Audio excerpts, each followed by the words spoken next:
All right, so we're gonna be going over the milling machine introduction, the hands-on activity. So we've got about 20 steps that we're gonna knock out. The first one's already done for us at the moment, so the cutter's installed. We just wanna check and make sure all the inserts aren't chipped or anything, make sure they're installed properly, no gaps at the edges or anything like that. So it looks good, so we're ready to use that.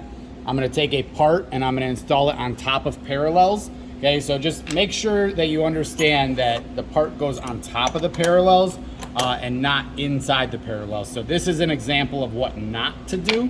Okay, it does not get pinched in between parallels. The point of the parallels is to raise the part up accurately. And so it's gonna sit on top of the parallels like this. Okay, so you should see the parallel right underneath each edge. Okay, so I'm tightening it up. Make sure it's secure, just like that. Okay, I'm gonna measure and record the thickness of the block.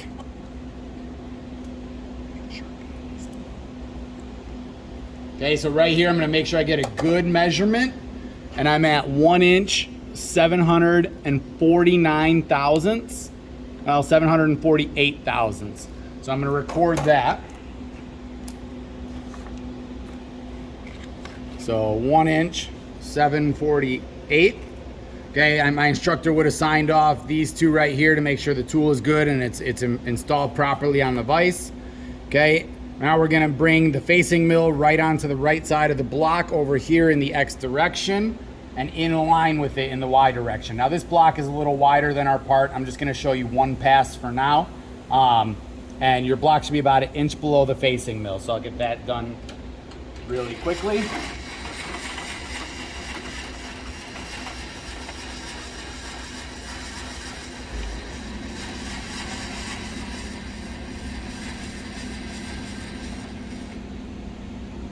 Okay, so basically we should be looking about like this in this case. So I'm right over the edge of the part.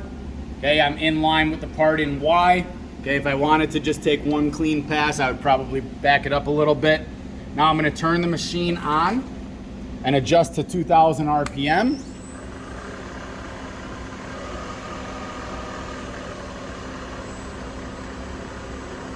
So somewhere around here is fine, doesn't have to be exact. Okay, use the Z-axis to gently touch up on the top of the block, and then the X-axis to move the cutter to the right of the block. Leave the machine running. So this is what this looks like. And the goal is to be very gentle with the touch off, and to get a good perspective, you should really lower your eyes to be in line with the bottom of the cutter. And you're looking for a very gentle touch off. I'll show you what one should look like and one shouldn't look like. So I barely just made a touch. That's a nice touch off. What you don't want to do is not be paying attention and accidentally just jam into the part. That's not a good touch off. All right, so I'm gonna redo a good touch off, but just so you can see, it went way too deep. That's not what we want. So now I'm gonna touch off on clean material real fast and show you what it should look like. So I'm going nice and slow. And it actually just barely touched off right there. And I crank it off to the side of the part, leave it running. Now, I can zero out my Z-axis using the dial and then raise the table 10 thousandths. So the way that looks is we have our Z-axis dial down here. We have a jam nut right here that we can loosen up. So I hold the dial, I loosen the jam, and then I can spin the dial freely and zero it out and make sure that the zero is lined up with the indicator mark here. And then you're gonna tighten the jam nut back up, but you don't need to crank this down. I refer to this typically as 2-finger tight. So if you just gently grab it with 2 fingers, that's tight enough. Okay, now we're ready to actually move the table up. And so I'm gonna raise it up 10 thousandths. And so I'm bringing it from 0 up to 10 on the dial. Right there is 10. Okay, now I'm gonna take a facing cut by cranking the X handle at a slow and consistent feed rate. Continue the same feed rate until the cutter is off the other end of the part. And then I'm gonna turn the spindle off. Now it's not gonna cut one of these sections probably just because I did a really heavy touch off, but you can see this nice gentle cut. Notice the feed rate that I'm operating with is slow, consistent.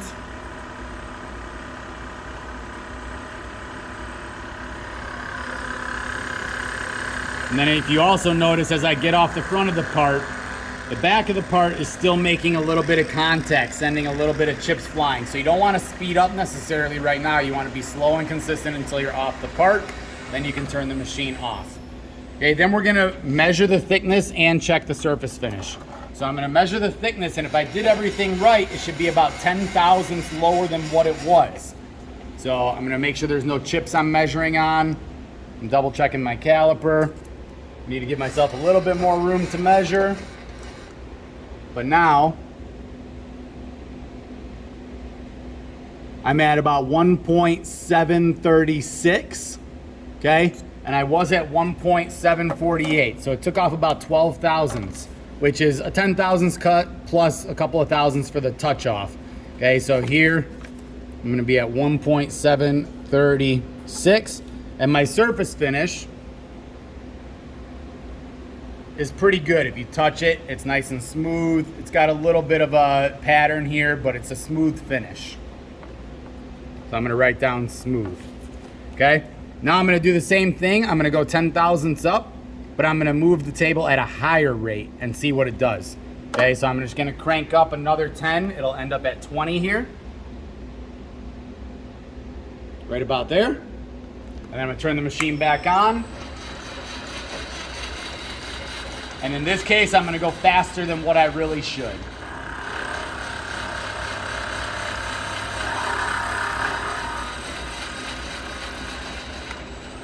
Okay, so that was a fast feed rate.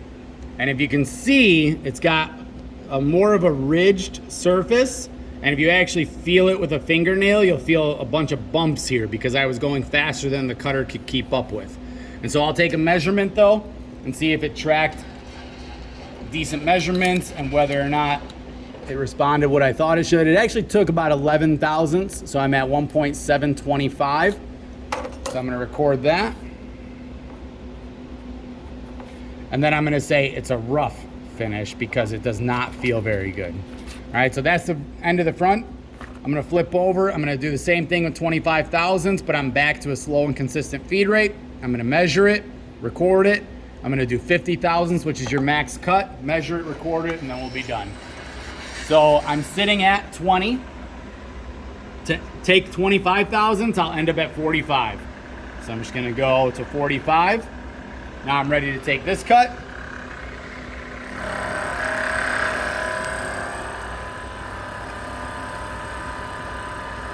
And we don't have a guard up right now because we're trying to get a good video for you, but as you're using the machines, you're gonna wanna use guards and make sure you're not shooting chips all over the place like we're doing at the moment. Okay, so that's a 25 thousandths cut. I'm gonna keep it consistent until I'm off the part. Got to crank it a little bit away just to give myself some room to measure. Make sure there's nothing on there.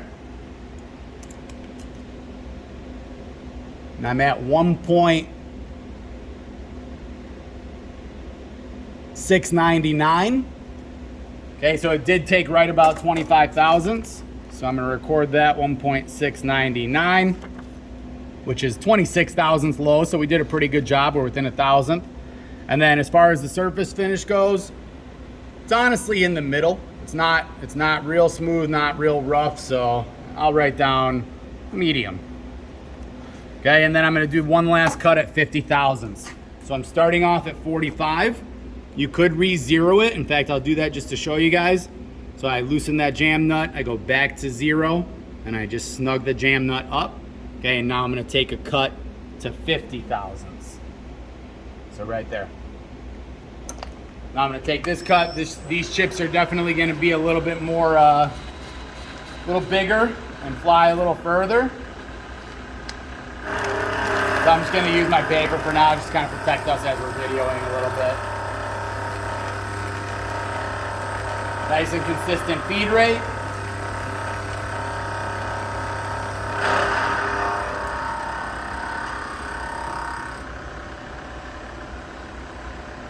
Turn the machine off. I'm gonna get a measurement. If everything went right, I should be somewhere around 1.650. And I got 1.649. Okay, so 1.649 is that recording.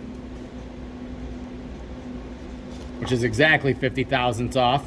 Okay, and that surface finish actually feels really nice, which tells me that this machine actually takes a better cut going that direction than it does going the other one, just because I took a 25 thousandths cut and it was still kind of rough, but a heavier cut going this way, it actually resulted in a smoother cut. So you can pay attention to your machine too and try to see which way it cuts better, which way it cuts worse.